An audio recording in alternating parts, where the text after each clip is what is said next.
now you listen to me better.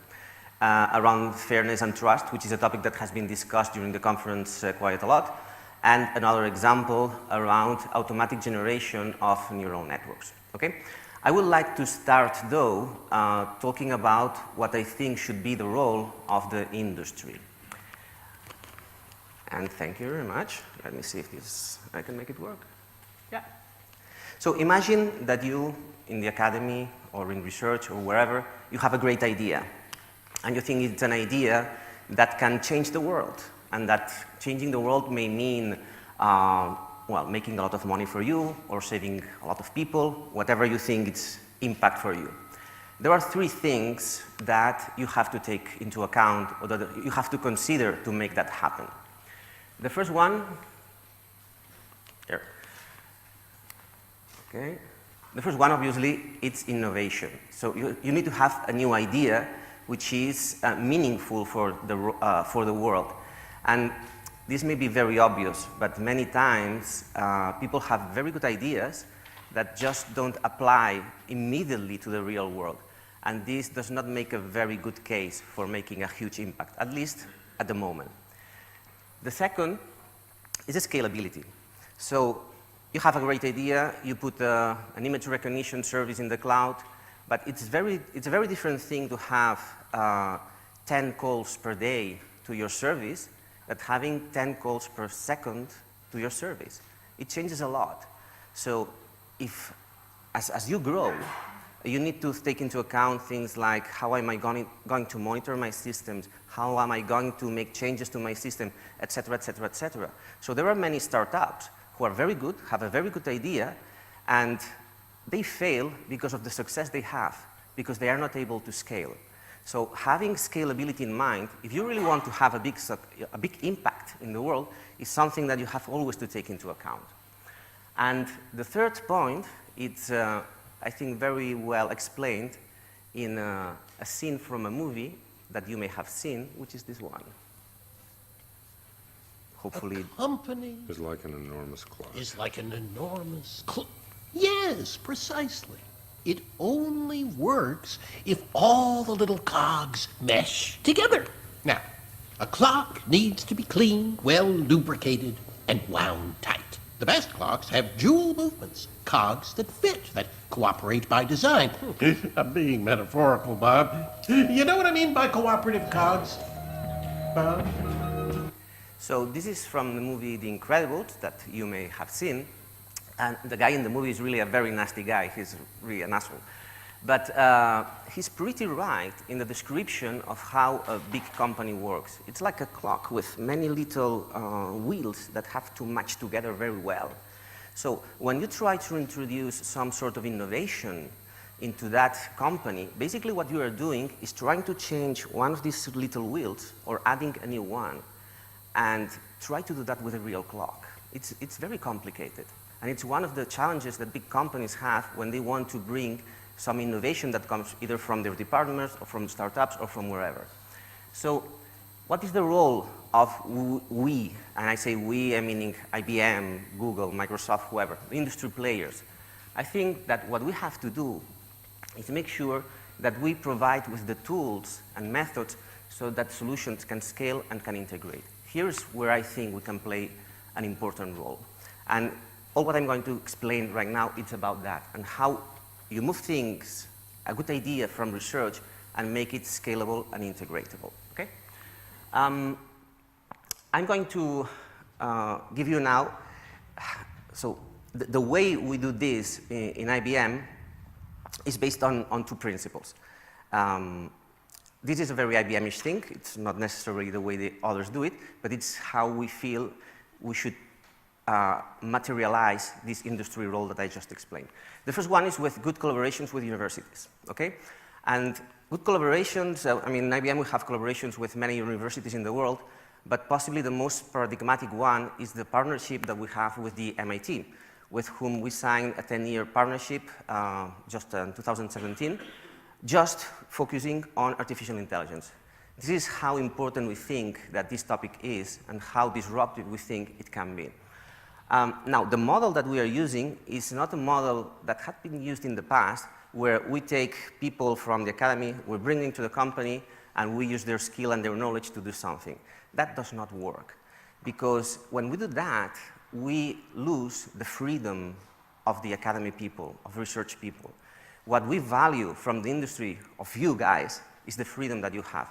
Because I'm not saying that our research people, and we have a very big research department in IBM, do not have any freedom, but certainly not as much freedom as you have in the universities. So the way we model this is that every project that we have with these guys is co-directed with one senior research guy from the MIT and one senior research guy from IBM.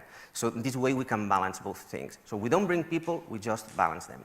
And we have right now with this model like 50 different projects.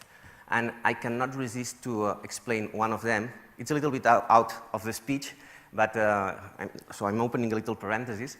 But it's a very nice project and an example of how important artificial intelligence can be.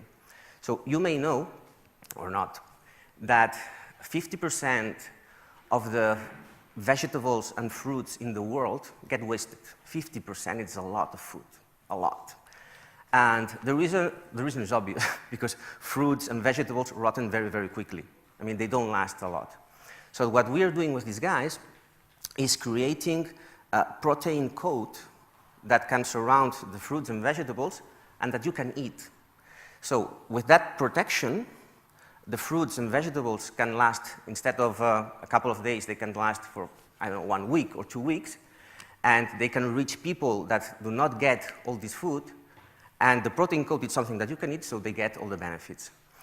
And the nice thing is that all this, the design of the protein coat is done by machine learning techniques.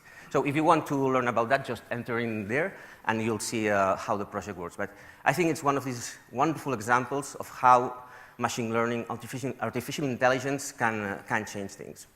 So this is one of the basic principles that we apply in our relationship with universities. The other thing that for us is very important is base all our solutions on open source. Why? So many years ago, our main business was to build mainframes. Well, we still build mainframes. It's not that we have stopped, but it's not our main business, really. And the world has changed a lot. Nowadays, there are so many actors, so many people, that if you want to really communicate with them, if you want to create solutions that can work in different places, you have to base everything on open source. And that, for us, is very, very important.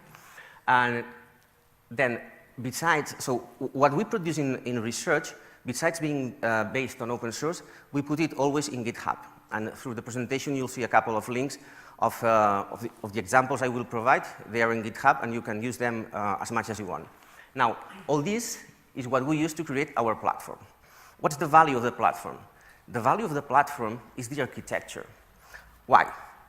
Because when you create an artificial intelligence project, there are many little wheels that you have to put together. So there is the developer, there is the data engineer, there is the data scientist, there is the business user, there is the final user. So there is a lot of people that have to work together in a coordinated fashion to make these solutions, let's say, industrialized, able to scale and able to integrate.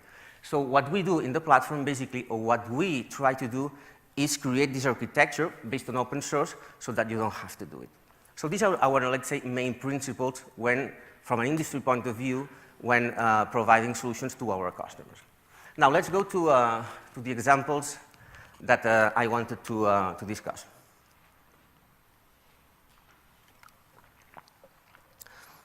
The first one, it's trust and fairness.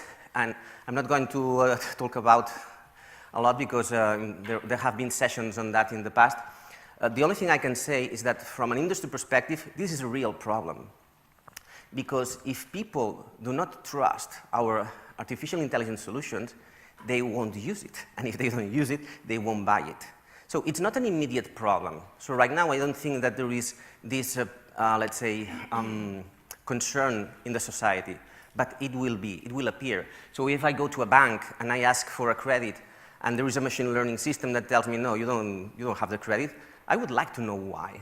So it's really important that we, from the industry, solve this problem if we want to make some profit on that. So we've done a lot of research, so I think on Wednesday this was already discussed. Since the last year, there's been thousands, well, not thousands, but many papers around how to detect bias, how to mitigate bias, et cetera, et cetera. So I'm highlighting this paper from our research team, which is, by the way, it's not just from IBM, it's with collaboration with some university, which is the basis for what I'm going to show you and what you'll see in 1 second. In these 3 links, if you go there, you'll see all the algorithms that we have created for fairness, and there are like 20-something. You can use them right away. So there is something that it's there. It's part of the philosophy we have. So what we try to do here is, as part of this idea of industrializing things, create like a bias detector that you can put in the middle of your machine learning system and alerts you when there is a bias problem. And this is how it looks like. I have to, not sure if it will work if I do that. Oh, yeah, it works. So this is not an online connection, but it's what you would see if you go online. I just didn't want to do an online connection because I had the problem last time I did. But it looks this way. So when you enter into the platform, you'll see there are 2 things to notice here, actually. The first thing to notice is that the system is going to ask you, where is your machine learning deployed? So where is the machine learning that you want to check if it has bias deployed?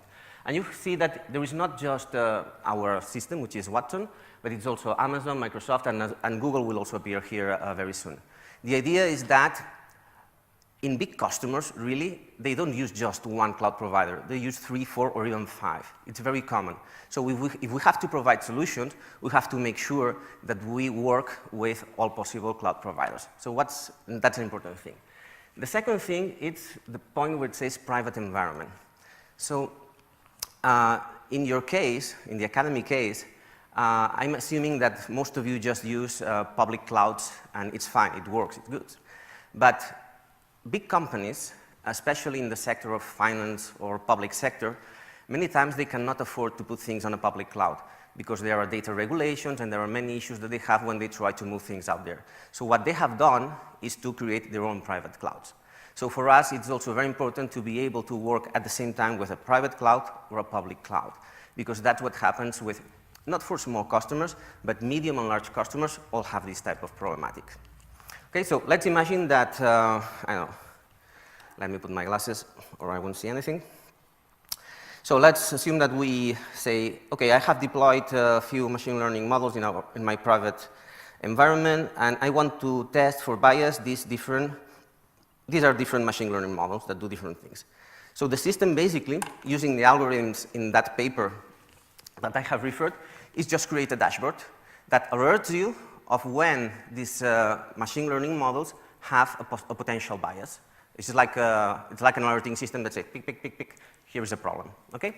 You can drill down and say, okay, what's happening here? For example, in the claim approval. So imagine, for example, I am an insurance company, and I am an insurance company that I get claims for people that have a car accident, for example, and I have to approve or not approve the claim that they are giving to me, okay?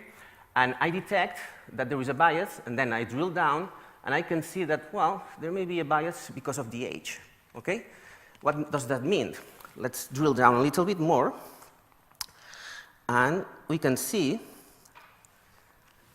that based on the data of the scorings that the machine learning model is producing, basically what we are doing is just collecting all the scorings that are being produced when the system is using the machine learning system, well, we detect that for people between 18 to 24, there is clearly a rate of non-approvals which doesn't seem fair, okay?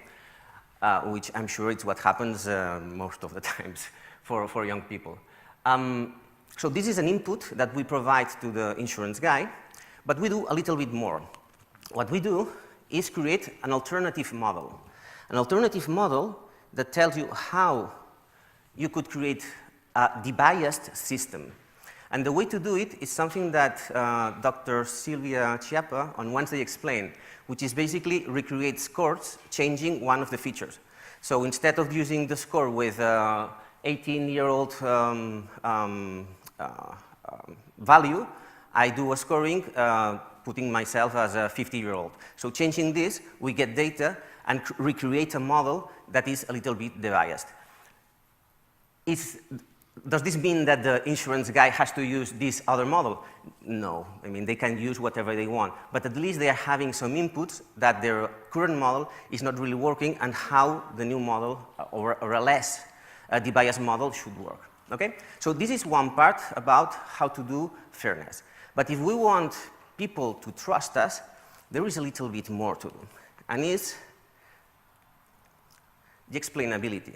So it's not enough to tell people, yeah, this algorithm is fair, it's fine, it works. You have to be able to explain people why a machine learning system took a certain decision. So if I go to the bank and they tell me, no, you are not allowed to get that credit, I want to understand why. And here there are like two research algorithms that we are combining. One is LIME, which is something that they created in the University of Washington, that basically detects which features are important when taking a decision. But we complemented that with something, with another work, which is called, the name is complicated, contrastive explanations. But the idea is very easy. The idea is, so LIME basically focuses on which features are relevant to take a certain decision. Contrastive explanations looks at which feature, even if they are not present, are important. For example, imagine you have a crime scene, so somebody has been murdered. And in this crime scene, there is a dog. And the dog did not bark. Since the dog was not barking, so was not wow, wow, wow, this feature would not appear in LIME.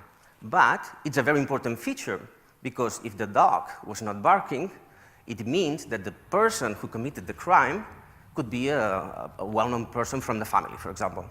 So what this other algorithm detects is the features that are not directly impacting, but are important to take into account.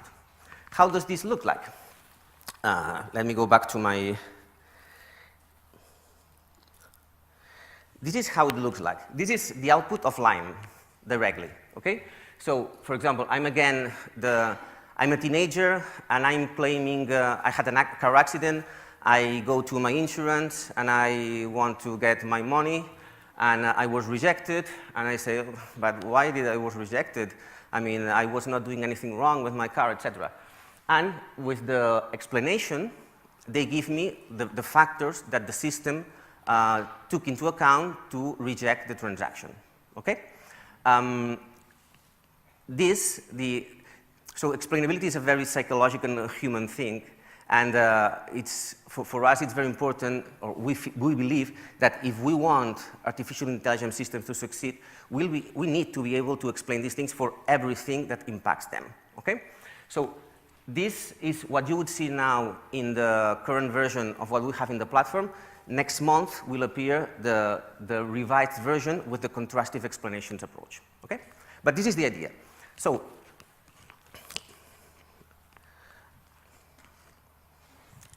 finishing that example. So this, why, I didn't explain that, but why did I choose these two examples? Basically because they are the most recent ones. There is no more rationale behind that. The trust and fairness thing appeared last month in the platform, and what I'm going to show you now is going to appear next month. So since you Academy people like very new things, I decided to explain these two ones. So trust and fairness on one side. The other one is neural network synthesis. And I think it's easier to understand if we go back, I don't know how many years ago, when people started to manufacture computers.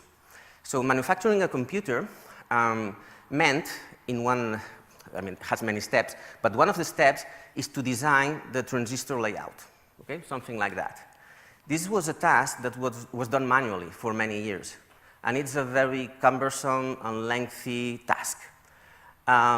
Things changed a lot when software appeared that started to design these things, or to help designers to automate all these things.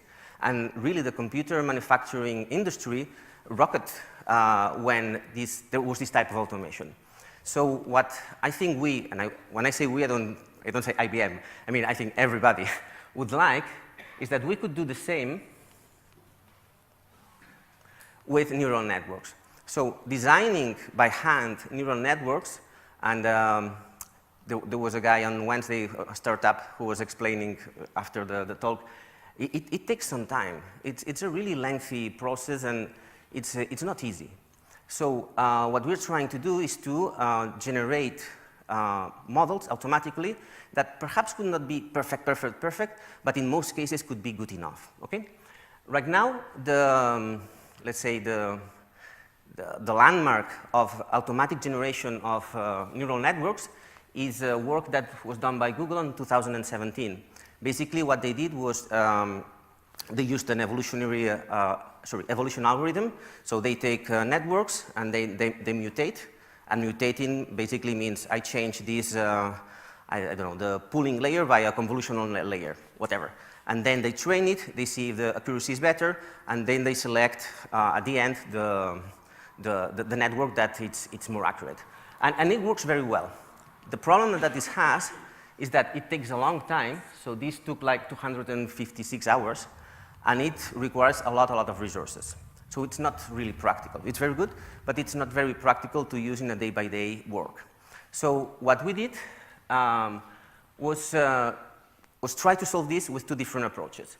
One is called tapas, and I could make a joke since we're in Spain with tapas, but I'm not going to do it. And the other one is it's called neurocell evolution. Both are similar. Both are approaches to solve this, the time it takes to generate a good neural network in very different ways. Let me explain a little bit tapas, the first one. Imagine that, again, I'm the teenager who is going to the insurance company because I had a car accident, and I had to do, so imagine that I was accepted with my claim, and the company asks me for a picture of the damage of the car so that they can evaluate the cost of making the repair, okay? So what the insurance company would like to do is to have a neural network that could automatically evaluate the damage of the car based on the picture that you take from the car, okay? So the starting point for tapas is a data set with images, but I didn't mention that. Right now, tapas is based on images. It just works with convolutional networks, but there is already work to make it work with other type of networks. But right now, it's just images, okay?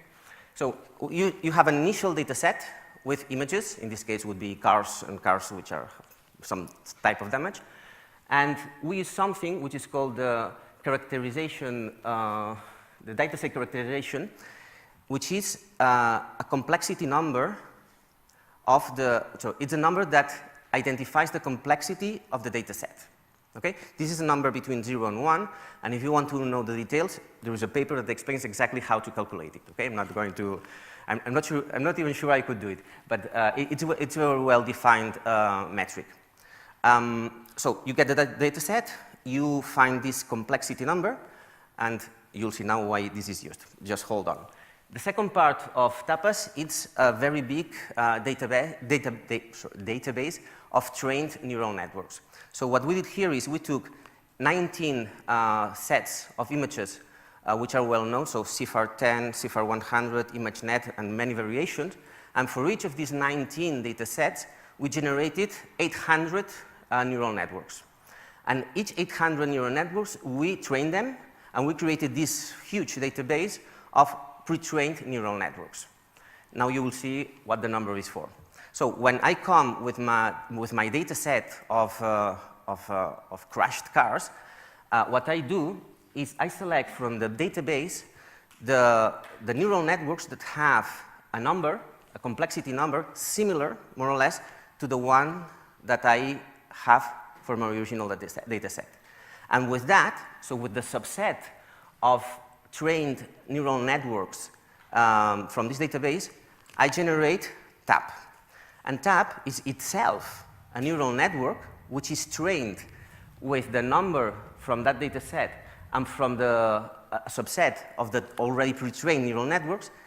And this is the key thing. So this, now I have a neural network that it's capable of detecting the accuracy of any other neural network over that image set without training it. So what was the problem of the Google approach? That every time that you generate a mutation, a new network, you have to train it. And training takes a lot of time. With that, you can predict the accuracy of any network for that data set without having to train anything. And this is really, really fast. So these are the results. So this is going to be presented in the 2019 IEEE. So if somebody's going there, they will explain you more in detail how this works.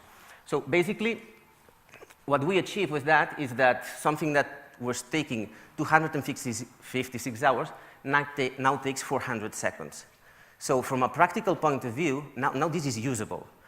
Perhaps it's not perfect, because in some cases it does better than the original one. In some cases it's worse, but it's not terribly worse. So it may help a lot in many cases. And certainly it's something that you can see in our platform in, I think it's 15 December. Okay, so this is Tapas. So Tapas, again, the idea is create a neural network that can predict the accuracy of another neural network based on a certain image data set. The other approach is the NC Evolve. It's a completely different approach. What they did here is, when you have an evolution algorithm that creates mutation, usually these mutations are random mutations. What they did here is, instead of using random mutations, they did mutations that do a function preserver operations, which basically means that the complexity increases, but the output is basically the same. Okay? And just playing with that, they achieved, they achieved pretty good results in terms of, so this is slower than Tapas, because at the end you have to do some training, not as much training as you would do if you were starting from scratch, because the idea here is that you can reuse many of the trainings at the end, and you can use a much shorter number of resources. So at the end, both things are complementary. One is very fast, this is a little bit slower, but it's a little bit more accurate, and the idea is that we can combine them, and I will show you. And again, this is not something that has appeared yet. When you see this in the platform, basically the only input that you are going to provide, so imagine again I'm the insurance company, the only thing that you're going to provide is the training set. And the training set again here is my list of images of car damages from the company, okay? With that information, the system basically, I'm not sure if it's going, this fancy picture, I'm not sure it's going to show, but basically what the thing does is it uses the Tapas algorithm and then NC Evolve to improve it, and after some time, which is a reasonable time, because at the end these things need to be reasonable, you have a neural network that you can use to detect or to estimate the value of repairing cars when somebody like me comes and says, "Hey, I had a car accident. I want to claim, and you get to get the money." Okay. So this is how it's going to look like. So, and I think I'm in the limit of my time. So let me finish just recapping again. Moving things from research to an industrialized platform at the end is not so much a question of the software itself or the algorithm itself.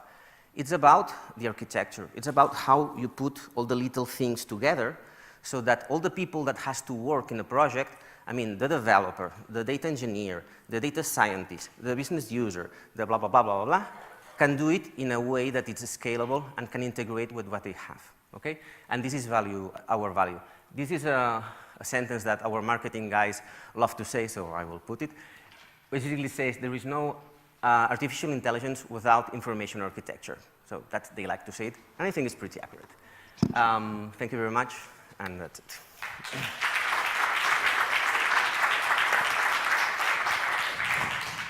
So thank you, Enric. Are there any questions?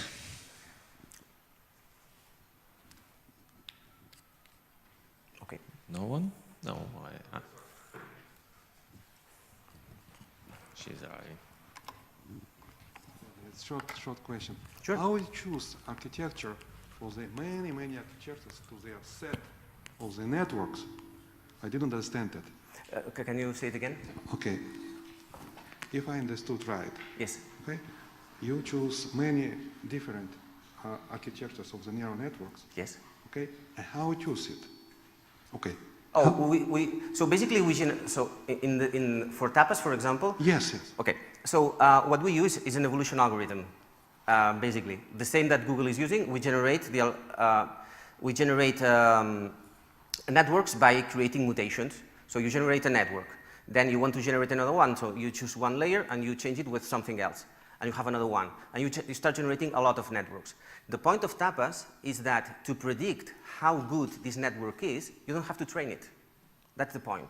But it's very specific to data set. Exactly. That's the reason why it's very important, the complexity characterization of the data set. It's very important in all the process. So the idea is you have an image data set.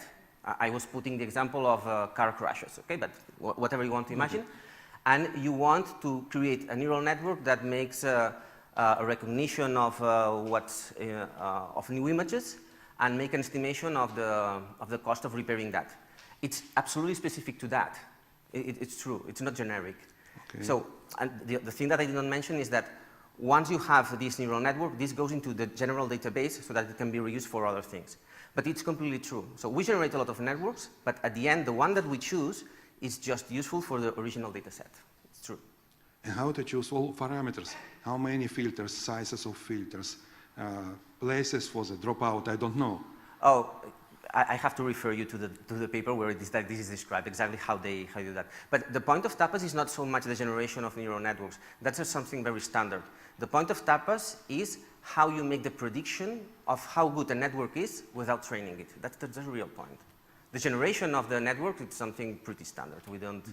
I think we didn't invent there anything. Okay, thank you. Thank you. You have another question? Yeah? Sure. Over there. Thank you for the talk. I'm curious about the relationship between the bias detection machine and the auto generation. I don't understand how. It's amazing that you can have the neural network assess the accuracy of the network without training it, but can you have it assess the bias of the network without training it? No, so I chose two different examples that have nothing to do, as I explained. I chose these two just because they are the newest things that we have. Okay. There is no actual relationship. If you're asking me if the neural network generation could be used for some sort of bias detection, honestly, I don't know. Okay. I should refer to my research colleagues who are doing that. But perhaps I was not specific enough. So I just try to give you a couple of examples, as many others of things that are moving from the research field into the, let's say, industrialized world. And I chose this one basically because they are new, but they are not really related. Okay, but you could take the network that was chosen by the tapas to be the most efficient, and then you could run it through the debiasing afterwards. Well, tapas right now is fundamentally designed to evaluate images, only images. So it generates CNNs, and I'm not sure you could do that as in the stage where it is right now. I'm not sure it would give you any value if you put it into let's say, the bias algorithms. For me, they are completely different things. So one, it's about image recognition right now.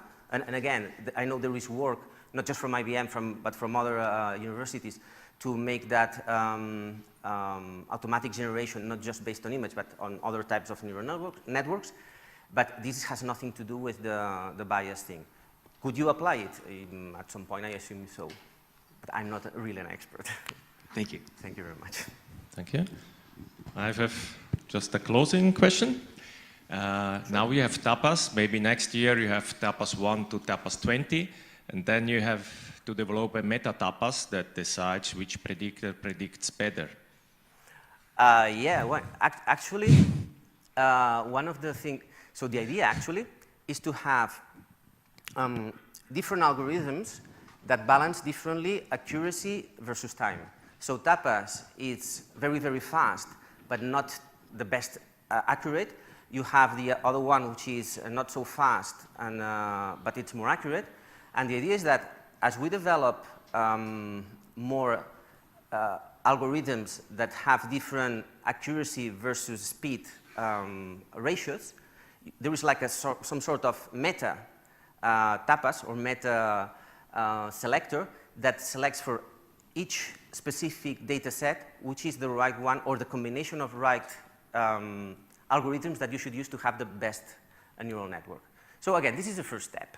And there is, as one of the things I've realized during this conference is that there is a lot of work to do in artificial intelligence.